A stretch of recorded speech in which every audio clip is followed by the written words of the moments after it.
नमस्कार, अफसरनामा में आप सभी का स्वागत है। मैं हूं आदित्य नामदेव। आज हम आपकी मुलाकात एक ऐसे आईपीएस अधिकारी से कराना चाह रहे हैं जिनकी चर्चा शुरू से छत्तीसगढ़ में खूब होती आई है। बहुत ज्यादा समय तक पुलिस अधीक्षक किसी जिले में वो रह नहीं पाते क्योंकि नेताओं से उनकी बनती नहीं है। और अभी तो हालिया उनके नाम से कहा जा रहा है कि वो पुलिस अधिकारी नहीं, गुंडे हैं। हालांकि एक आईपीएस अधिकारी हैं, 2013 बैच के हैं, बहुत सिंसियर अधिकारी हैं, लेकिन इस समय छत्तीसगढ़ की राजनीति में एक अलग ही नाम गूंज रहा है, एक ऐसे आईपीएस अधिकारी का नाम जिनका नाम है जितेंद्र शुक्ला। बहुत स्वागत करता हूं उनका। नमस्कार सर। नमस्कार। ये इन विषयों पर तो बाद में बात करेंगे सर, थोड़ा सा पहले चलते हैं। कोराली गांव, प्रयागराज का वो गांव जहां आपका जन्म हुआ था, थोड़ा सा परिवार के बारे में बताएंगे। मेरा जन्म, जैसा आपने बताया, प्रयागराज के कोराली से मैं बिलोंग करता हूं। और मेरे घर में अभी वर्तमान में मेरी मदर, मेरी बहन और मेरा एक भाई, मेरी वाइफ और मेरे 2 बच्चे हैं। भाई और बहन की शादी हो गई है। भाई मेरी मदर के साथ रहते हैं और वो लोग इलाहाबाद में निवासरत रहते हैं। और यहाँ पे अभी मैं और मेरी फैमिली में मैं, मेरा वाइफ और मेरे बच्चे यहाँ पे रह रहे हैं। बचपन में पढ़ाई का माहौल कैसा था सर? घर में आप कैसे थे पढ़ाई में? मेरे पिताजी पढ़ाई को लेके बहुत सिंसियर थे, चूँकि वो हमारा जो गांव था वो ज़मीन जायदाद की लड़ाइयों में ज़्यादा उलझा हुआ गांव था और उसके पीड़ित थे वो। उसमें उनको कई बार मारपीट में चोट भी लगी, कई बार वो उसमें फंसे भी। तो जैसे उनको जॉब मिली, जो यूपी रोडवेज में वो बस कंडक्टर में जब वो सेलेक्ट हुए या उनको नियुक्ति मिली, तो उन्होंने अगले 1-1.5 साल में ही प्रायोरिटी में रख के फैमिली को गांव से निकाल कर शहर ले आए। और शहर लाने का एकमात्र उद्देश्य उनका था कि बच्चों को पढ़ाएंगे और गांव में जो इन्वायरमेंट है उससे दूर रखेंगे।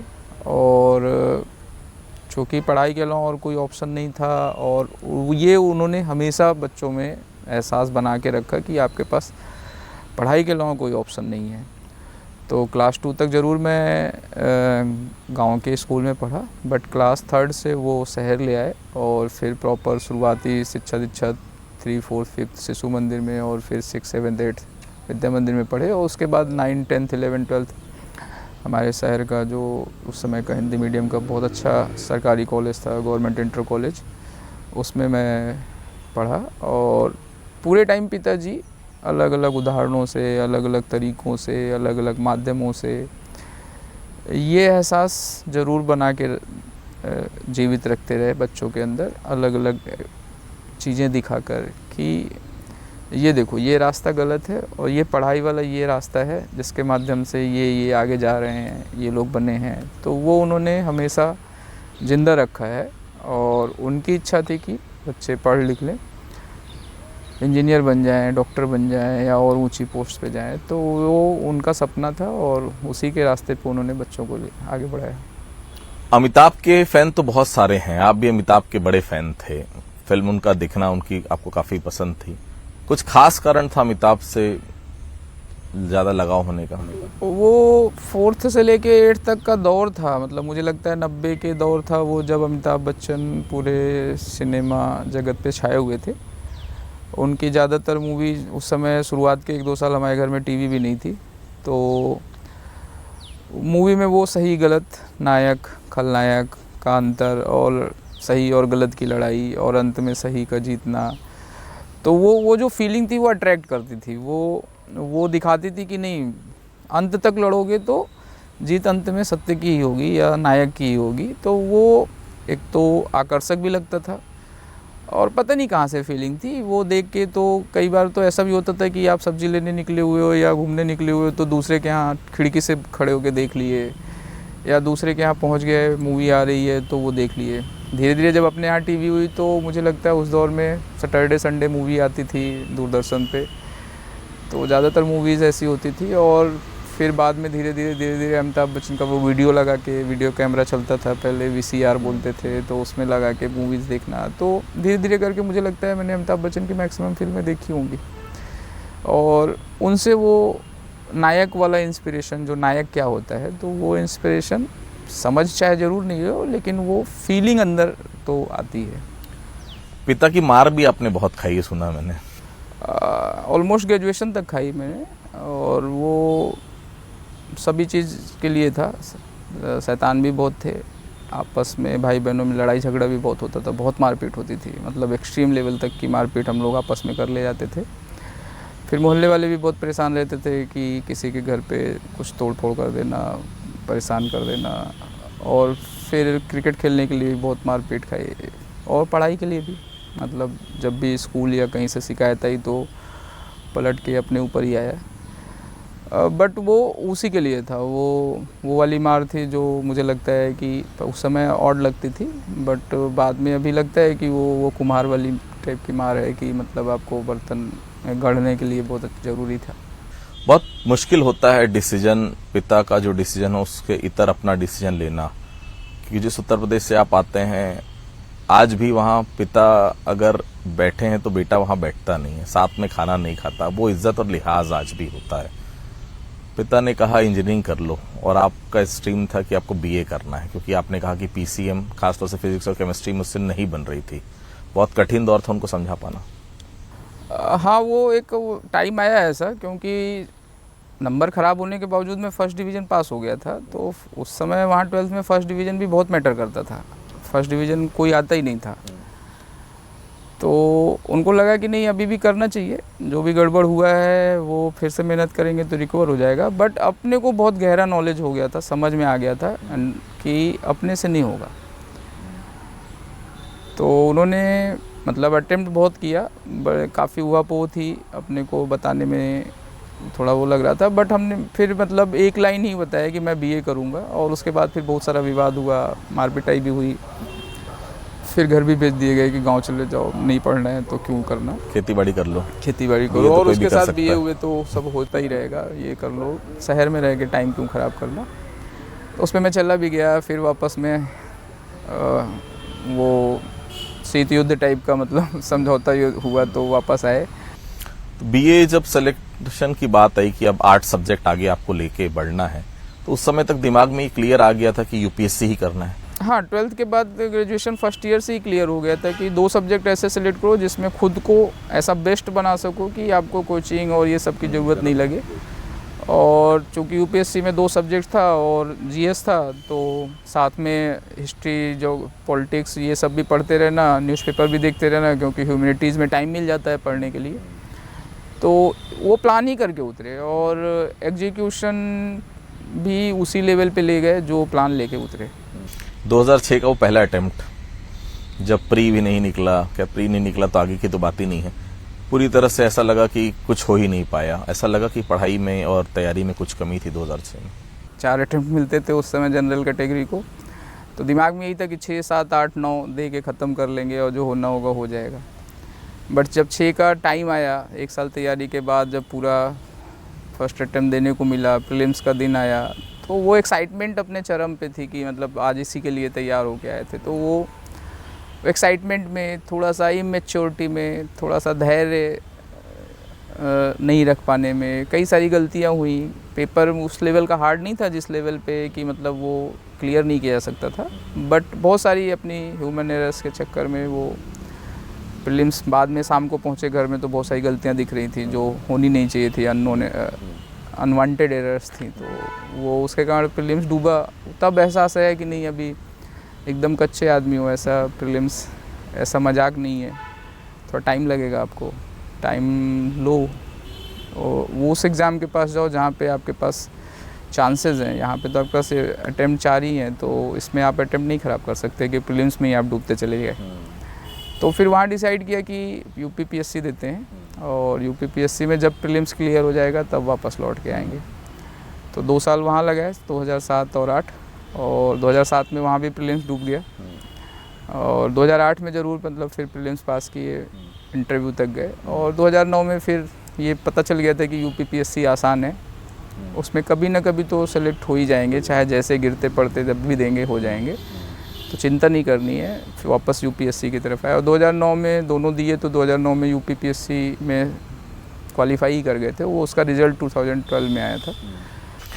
कोई भी लड़की अपना जीवन साथी तब चुनती है सर जब उसको लगता है कि वो अपने पैरों में खड़ा है, सीधी बात है, उसके भी फ्यूचर का सवाल है। मैंने सुना मैडम साथ में ही पढ़ती थी, बीए आपके साथ किया, एमए शायद एमए भी उन्होंने किया लेकिन कॉलेज अलग अलग था, फिर रिसर्च वर्क आपने साथ किया। लेकिन जब शादी होने वाली थी उस समय तक आप कुछ नहीं करते थे, ये बड़ा डिसीजन था उनके लिए भी, कुछ नहीं करने वाले के साथ शादी करना, घर वालों को मनाना, उस बीच भी बहुत चैलेंज था इस शादी को मुकम्मल पहुंचाने के लिए। मुझे लगता है कि लाइफ में वही सबसे बड़े चैलेंजेस होते हैं जब आपको अपने किए मतलब वादे, अपने ऊपर जताए भरोसे पे खरा उतरना होता है। और वो ऐसा दौर था जब आप बेरोज़गार हो तो आपकी कोई कीमत भी नहीं है, और उस दौर में अगर कोई आपके ऊपर भरोसा जता रहा है तो उसके साथ तो अंतिम तक खड़े रहना बनता है। एकदम सही बात है। ग्रेजुएशन में हम लोग एक साथ एक ही क्लास में थे, और मेरी अपनी तरफ से मुझे लाइकिंग मेरी तरफ से वन साइडेड जैसी ग्रेजुएशन की थी, किसी को कोई आइडिया नहीं था। बट 2006-07 में जब वापस रिसर्च में हम दोनों लोग एडमिशन के लिए आए तो वहाँ से फिर आपस में मुलाकात शुरू हुई, और फिर उस पर हम लोगों ने मतलब ये डिसीजन किया कि जब सेलेक्ट हो जाएंगे, जब कुछ बन जाएंगे तो फिर शादी करेंगे और उसी को मुकम्मल करेंगे। तो बट उसमें मेरा लेट लतीफ़ ऐसा चल रहा था कि 2009-10 तक इंटरव्यू चल रहे थे बट सेलेक्ट नहीं हो रहा था, और मेरी वाइफ के घर में जो था उसके ऊपर प्रेशर था, तो उसने अपने घर पे बताया कि ऐसा ऐसा है, चीज़ें स्पष्ट की, थोड़ा सा माहौल वैसा बन ही जाता है कि नहीं ऐसे लड़के से कैसे करना, क्यों करना, जब उस समय और बहुत सारे अच्छे ऑफर्स चल रहे हो। तो मतलब वो दौर था मतलब जिसमें उनके लिए भी एक्सेप्टेबल था, और ये प्रॉपर नेचुरल है। कोई भी पिता नहीं चाहेगा या कोई भी घर वाला नहीं चाहेगा कि बच्ची वहाँ पे दें जहाँ पे मतलब किसी के पास उसका फ्यूचर अभी सेफ़ और सिक्योर नहीं दिख रहा हो, क्या करेगा नहीं पता है। बट फिर काफ़ी मान मनोबल, समझाइश और बाकी टैक्टिक्स बहुत सारी यूज करने के बाद उस पर शादी के लिए दोनों फैमिली तैयार हुई, और दोनों लोगों ने मतलब बढ़िया से अरेंज मैरिज जैसा ही व्यवस्था करके किया। ये साथ देना बहुत मुश्किल होता है सर, क्योंकि हर लड़की बिल्कुल चाहेगी कि फ्यूचर सिक्योर हो, जिसके साथ वो शादी हो करे, लेकिन उस समय तो फ्यूचर का तो कोई अता पता ही नहीं था कि होगा नहीं होगा। कुछ कहना चाहेंगे उनके लिए आज इतने साल बाद? लेडी लक जुड़ा था इसमें साथ में, समय मानूं? मैं मानता हूँ, मैं हमेशा मानता हूँ कि जब कभी भी कोई ऐसा आपका पार्टनर या आपका बेटर हाफ ऐसा हो जो आपके ऊपर भरोसा जताए, खासकर उस समय जब पूरी सोसाइटी या किसी के लिए भी आप कीमत नहीं रखते हो, तो आपके अंदर वो कॉन्फिडेंस एक आता है अपने ऊपर कि नहीं, कम से कम कोई तो है जो अपने ऊपर ये भरोसा रखता है कि नहीं ये कुछ ना कुछ करेगा, इसके साथ लाइफ ले चलाना रिस्क नहीं है, इसके साथ लाइफ सेटल करना मतलब जितना भी रिस्क होगा देखा जाएगा। तो वो आपको जो एक भरोसा देता है उससे आपके जो स्ट्रेंथ आती है वो आपको किसी भी लड़ाई में जीतने के लिए, किसी भी लड़ाई में जीतने के लिए आपको मदद करती है। और मैं हमेशा मानता हूँ मेरी वाइफ ने इस मामले में शादी के बाद से ही अगले 2-2.5 साल जब मैं सेलेक्ट नहीं हुआ, मैं हर एग्ज़ाम के लिए बाहर जाना, समय पे निकल जाना, पढ़ाई में कोई मुरव्वत नहीं करना, और उसकी तरफ से कोई ऐसा डिमांड नहीं या कोई ऐसा वो नहीं, लफड़ा नहीं, घर में उतनी शांति बना के रखना कि जैसे कुछ चल ही नहीं रहा है, शादीशुदा ज़िंदगी नहीं, जैसा साथ दिया मतलब जैसा गैर शादीशुदा जैसा ही बना के रख लेना। तो वो फैमिली ने भी सपोर्ट किया, वाइफ ने भी सपोर्ट किया, और उस सपोर्ट का ही और उस लक का ही था कि मतलब मुझे लगता है कि मतलब मैं जो वो अंतिम गोल नहीं मतलब तोड़ पा रहा था वो लास्ट तक पहुंच गया। यूपीपीएससी सिलेक्शन हुआ आपका, ट्रेजरी अधिकारी आप बने, ट्रेजरी ऑफिसर आप बने, उस समय पिता को ज्यादा खुशी हुई कि जब 2012 का जब एग्जाम आपने यूपीएससी का दिया, 2013 बैच का आईपीएस अवार्ड आपको हुआ, आईपीएस छत्तीसगढ़ कैडर आपको मिला, उस समय पिता ज्यादा खुश थे कि पहले यूपीएस पीएससी जो जॉब थी उसमें ज्यादा खुश हुआ ट्रेजरी अधिकारी? 30 अप्रैल 2012 को मतलब मेरा यूपीपीएससी का पहला रिजल्ट आया था जिसमें मैं सक्सेस हुआ था, और दुर्गा अष्टमी का दिन था, और मुझे आज भी याद है। और मुझे लगता है कि सबके लाइफ में जो पहली जॉब होती है उसकी खुशी से ज़्यादा कुछ हो ही नहीं सकता, और ख़ासकर तब जब आप इतने कठिन परिस्थितियों में, इतने कठिन समय में आप सबको फेस कर रहे हो कि नहीं, हर बार आप गिर रहे हो, और और इतना क्लोज पहुंच के गिर जा रहे हो तो लोगों को भरोसा थोड़ा टूटने वाला लगता है। तो वो दौर रहता है जब आपको मतलब वो एक साई ऑफ रिलीफ टाइप का राहत की सांस देता है, उस दृष्टिकोण से भी। और पहली जॉब थी उस दृष्टिकोण से भी, और ट्रेजरी ऑफिसर ज़रूर था, बट क्लास 2 की जॉब पीसीएस से क्वालिफाई करके मिलना, तो उस दौर में भी मतलब पिताजी को जवाब देने के लिए बहुत था कि बेटा कुछ तो है, ऐसा नहीं है कि वो खाली जा रहा है। और अपने लिए राहत की सांस थी कि अभी 1 साल और आपके पास जो अंतिम अटेम्प्ट है उसके लिए आपके पास पर्याप्त और बढ़िया मौका है, जब आप बिना चिंता के और बिना किसी आपस अंदर संदेह लिए आप बेफिक्र होकर खेल सकते हो कि आप तो सिलेक्ट हो गए हो, आपके पास खोने को कुछ नहीं है, इससे ऊपर ही जाना है। तो उन दोनों चीज़ों पे राहत मिली। और पहली जॉब हमेशा ऐसे इम्पोर्टेंट होती है सभी के लिए, पिताजी के लिए भी थी, इवन मेरे लिए भी बहुत भावुक वाला टाइम था वो। 2012 में एग्ज़ाम हुआ, 2013 बैच आपको अलॉट हुआ एज आईपीएस। मैंने सुना कि लोगों ने बधाई से ज़्यादा सहानुभूति दी जब ये पता चला कि छत्तीसगढ़ का ऑर्डर मिला। और 2013-14 का दौर था, मुझे लगता है 2025 में ही तो की घटना हुई थी। अभी हम लोग कनेक्ट कर ले जाते हैं, उस समय तो छत्तीसगढ़ में नहीं थे तो सुना था बस। तो बाहर से सुनने पे वो जो डर पैदा होता है छत्तीसगढ़ का, वो पुलिस सर्विस में भी वैसे ही बना हुआ था।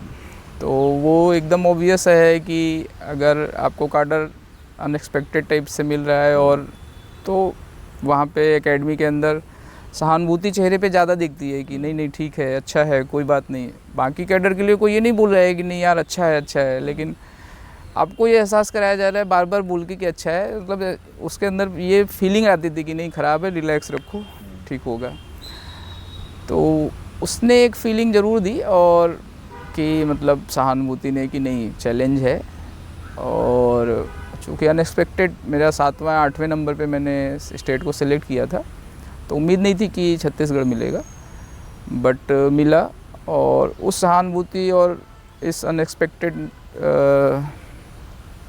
अलॉटमेंट से जो 4-5 घंटे या 6 घंटे 8 घंटे के लिए एक थोड़ा सा शॉकिंग या निराशाजनक टाइप की फीलिंग आई थी, रात में सोने के पहले वो बहुत क्लियर हो गई, बहुत कॉन्फिडेंटली वो हट गया कि एक तो पुलिस सर्विस में आए हो, वैसे ही चैलेंजिंग है, यूनिफॉर्म हमेशा से चैलेंजिंग रहती है। और जब उस चैलेंज में जो सबसे बड़ा चैलेंज देश के लिए है नक्सलवाद, उसमें आपको पार्टिसिपेट, आपको रोल करने का मौका मिल रहा है, आपको उसमें पॉजिटिव सकारात्मक को चेंज करने का भगवान ने आपको मौका दिया, तो आप उस पर इसलिए डर रहे हो कि अरे कहाँ चले जा रहे हैं। उस एक थॉट प्रोसेस ने पूरा छत्तीसगढ़ से मतलब अट्रैक्शन पैदा किया, और ऐसा लगाव पैदा किया कि पर्टिकुलर उस दिन से बस्तर को खोजना शुरू किए कि बस्तर में सबसे टफ कहाँ है, वहाँ पोस्टिंग चाहिए। और तब तक बनाए रखे मेरे को जब तक कि मैं वहाँ से ख़त्म ना कर दूँ, या मान लीजिए कि मैं अपना पूरा अभीष्ट उस समस्या को ख़त्म करने में देना चाहता हूँ, चाहे उसमें सब कुछ चला जाए। ये शब्द भी आप कहते हैं कि डर को क्या फ़ायदा होगा, जब मरना होगा तो मर ही जाएंगे, और बस्तर की धरती से बढ़िया मरने के लिए तो कोई जगह है नहीं, जब बस्तर में हुआ करते थे आप। जब एडिशनल एसपी नक्सल ऑपरेशन सुकमा में मेरी पोस्टिंग हुई, मैं सीएसपी अंबिकापुर में पहली पोस्टिंग काट रहा था, तो मैं चाहता था कि मुझे नक्सल ऑपरेशन मिले, और वो भी सुकमा ज़िले में। और लकली मुझे उस समय डीजीपी एन उपाध्याय सर थे, उन्होंने मुझे फ़ोन भी किया था, इस पर बधाई भी दिया था कि तुम सुकमा जा रहे हो।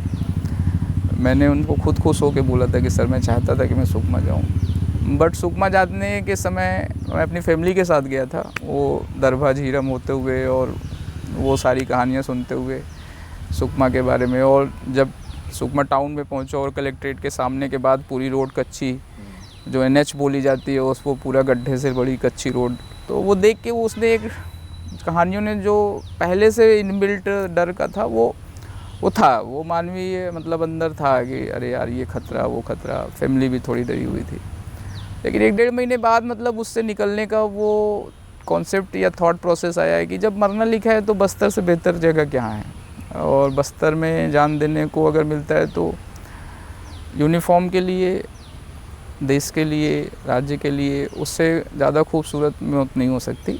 और अगर भगवान लिखे होंगे यहाँ पे तो फिर हम कौन होते हैं, हम ज़्यादा कुछ कर नहीं सकते। तो डरने की ज़रूरत नहीं है, जो करना है बिंदास करो। तो हर उस डर को देखे, हर उस डर के पास जाके देखे कि नहीं डर है कि नहीं है, और हर उस भ्रांति को दूर करने की कोशिश की कि नहीं ये छलावा बताया जा रहा है, डर नहीं है, डरने की ज़रूरत नहीं है, आगे देखो जैसा बताया जा रहा है वैसा नहीं है, और चीज़ें ऑलमोस्ट 80-90% सेफ़ हैं। तो वो जी कर देखा है मैंने, वो सुना सुनाया नहीं बोल रहा हूँ। हर उस जगह पे मैं पहुँच जाता था जहाँ पे लोग बोलते थे कि यहाँ जाने में ख़तरा है।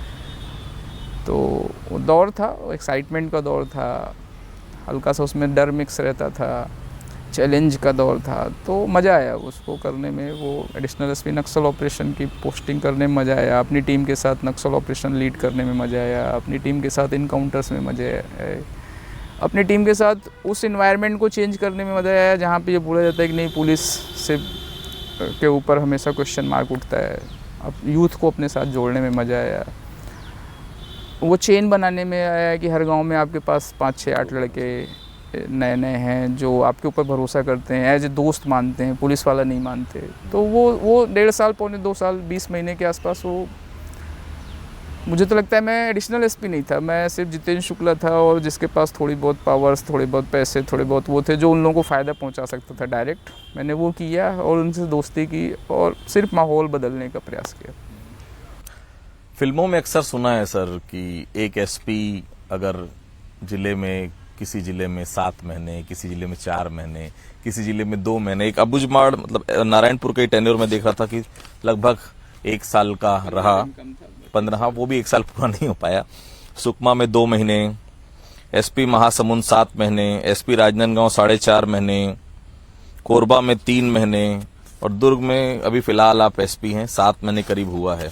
जहां भी जाते हैं किसी न किसी विधायक या किसी न किसी मंत्री से कुछ न कुछ हो ही जाता है। सुकमा में पत्र विवाद बहुत सामने आया था लकमा जी के साथ जो हुआ था। राजनांदगांव में तो सीधा मैडम से आप भिड़ गए थे, वहां उससे चलते भी 4.5 महीने में आप हटा दिए गए। क्या मतलब एडजस्टमेंट नहीं हो पाता कि मैं क्यों सुनूंगा वाली बात रहती है, यार मैं तो अपने हिसाब से ही करूंगा। मैं तो इसे विवाद नहीं मानता, मुझे लगता है कि पूरी तरीके से प्रशासनिक प्रक्रिया थी।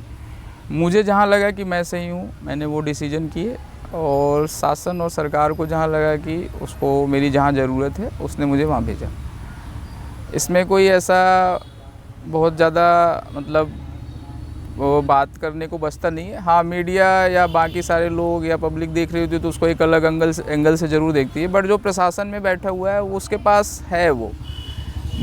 मैं जब से आया हूँ मतलब मुझे अंबिकापुर से ही ये फीलिंग है कि छत्तीसगढ़ में आए ही हो तो बस्तर के लिए आए हो, तो बाकी कहीं पे भेज दो तो जहाँ जाने में सबसे डर लगता है, जब मैं वहाँ जाने के लिए बहुत खुशी खुशी तैयार रहता हूँ तो आप पोस्टिंग चाहे जो दे दो। हाँ, मैं इस पे ज़रूर थोड़ा सा स्टैंड लेने की कोशिश करता हूँ कि मुझे लगता है कि जो एसपी पद की प्रतिष्ठा है, गरिमा है, मैं उस पद पे बैठा हूँ, तो मेरी जिम्मेदारी बनती है कि मैं उस पद की गरिमा और प्रतिष्ठा बचा के रखूं, और साथ ही साथ उसके बंधे उत्तरदायित्व और कर्तव्यों को अक्षरशः और नियम पूर्वक निभाऊं। उस नियम में जहाँ जहाँ पे मतलब ऐसा स्टैंड लेने की बात आती है, स्पष्ट रूप से मैं बोल के वो स्टैंड लेना पसंद करता हूँ, और बाकी मेरे सीनियर्स और बाकी ऊपर का डिसीजन रहता है, उसको भी मैंने हमेशा सहर्ष स्वीकार किया है, कभी भी उस पे इन दिनों मैंने उस पे विरोध नहीं किया। एक नया नाम आपका दिया गया है, आप एसपी नहीं गुंडे हैं। ये वर्ड मुझे समझ में नहीं आया थोड़ा, मतलब एसपी तो एसपी होता है, एसपी नहीं गुंडे हैं ये कहा जा रहा है, इसका क्या मतलब? मैं इस पे ज़्यादा कुछ बोलना नहीं चाहूँगा, राजनीतिक टिप्पणियाँ हैं, राजनीतिक में टिप्पणियों पे बहुत ज़्यादा मैं इंटरेस्ट लेता नहीं। मेरा शुरू से मतलब रहा है कि प्रशासनिक जो आपका काम है वो आपको करते रहना चाहिए, और राजनीतिक टिप्पणियों में फंसने से आपका काम से अपनी पटरी से उतर जाता है। तो उनको लगा होगा कुछ, उनको फील हुआ होगा कुछ, तो ये आप उन्हीं से पूछ सकते हैं जिन्होंने बोला है। अपने को ये मतलब रहता है कि मेरी पूरी कोशिश रहती है कि मैं ये गुंडा या वर्दी वाला गुंडा या इन सब शब्दों से मुझे थोड़ा सा मतलब अच्छा नहीं लगता है, क्योंकि मैं कभी नहीं चाहूँगा कि मैं यूनिफॉर्म पहना हूँ उसके साथ मतलब कभी भी अन्याय हो या मैं न्याय नहीं कर पाऊँ। तो मेरा हमेशा से 11 साल से प्रयास रहा है कि मैं उस यूनिफॉर्म की चमक हमेशा बरकरार रखूं अपने कामों से, और मैं हमेशा उसी प्रयास में रहता हूँ। मेरे किसी कामों से अगर कोई दिक्कत हुई होगी तो कभी मुलाकात होगी तो मैं माफ़ी मांगूंगा। यूपीएससी एस्पिरेंट्स जो हैं, यूपीएससी जो दे रहे हैं, उनके लिए कुछ कहना चाहेंगे? तैयारी कैसी करनी चाहिए, क्या किन बातों का ध्यान रखना चाहिए? तो इसके सिलेक्शन के लिए मुझे 2-3 चीज़ें ही बहुत इम्पोर्टेंट और ज़रूरी लगती हैं। पहला तो खुद के ऊपर भरोसा, धैर्य, ईमानदारी। ये 3 चीज़ें जो हैं ये आपको इस रास्ते की तरफ निर्भीक रूप से ले जा सकती हैं। और एक और चीज़ मैं ऐड करता हूँ इसमें कि वही एस्पिरेंट इस तरह आएँ जिनको ये लगता हो कि यही करेंगे, इसके अलावा ऑप्शन लेकर नहीं आए कि नहीं ये नहीं तो ये भी कर लेंगे, ये नहीं तो ये भी कर लेंगे, ये नहीं तो ये भी कर लेंगे। उसमें क्या होता है, ये एग्ज़ाम प्रोसेस ऐसी लेंदी है, 1 साल की चलने वाली प्रक्रिया है कि आपको दूसरे वाले के लिए भी टाइम नहीं मिलता और आपका हाफ हार्टेड प्रयास रहता है, तो इस वाले प्रयास को भी आप सही नहीं साबित कर पाते हो। और प्रक्रिया 3 स्टेज की ऐसी उलझी हुई है कि फिर आप समझ नहीं पाते हो कि आपसे गलतियाँ कहाँ हो रही हैं। और अगर आप गलती आप अपनी नहीं समझ पाओगे तो एग्ज़ाम को कभी पास नहीं कर पाओगे। इसका प्रोसेस ऐसा जंगल है जिसमें रास्ता एकदम सीधा है, अगर आपको रास्ता पता है तो। अगर रास्ता नहीं पता है तो फिर उसी जंगल में उलझते रहेंगे और कभी नहीं पहुंचेंगे। तो उसके 3 ही रास्ते हैं, खुद पे भरोसा, ईमानदारी खुद से, बाकी लोगों को सिद्ध नहीं करने की ज़रूरत है, अपने से हो जाए, और तीसरा धैर्य। ये 3 चीज़ें हैं जो आपको इस पे बहुत आराम से सक्सेस दिला सकती है। और कोई भी सिलेक्ट हो सकता है, जब मैं सिलेक्ट हो सकता हूँ तो कोई भी सिलेक्ट हो सकता है। बहुत बहुत धन्यवाद हमसे बातचीत करने के लिए। तो ये थे आईपीएस जितेंद्र शुक्ला साहब, 2013 बैच के आईपीएस अधिकारी हैं, फिलहाल दुर्ग के एसपी हैं। और कहते भी ये हैं कि पुलिस वालों को गाना और बजाना दोनों आना चाहिए। और देखिए जिस तरह से उन्होंने बताया कि अगर आपको यूपीएससी प्रिपरेशन करनी है, यूपीएससी आपका ध्येय है, तो केवल यूपीएससी होना चाहिए। ये कोई इस रास्ते में कोई सेकंड ऑप्शन नहीं होता, या कोई कंटिजेंट आप बोले या किसी तरह दूसरे तरह का कोई रास्ता आप अपनाना चाहें तो वो नहीं हो सकता। आपको एक ही रास्ते को ही फॉलो करना चाहिए। प्लान बी जैसा कुछ नहीं होता। प्लान ए लेकर चलेंगे कि इतनी लेंदी प्रोसीजर है, प्री है, मेंस है, उसके बाद इंटरव्यू पे आपको जाना है, तो एक ध्येय लेकर चलेंगे तभी आप यूपीएससी सेलेक्ट हो पाएंगे। अब सदाम इतना ही, अगली बार फिर किसी अधिकारी से आपको मुलाकात करेंगे, तब तक के लिए बहुत बहुत धन्यवाद।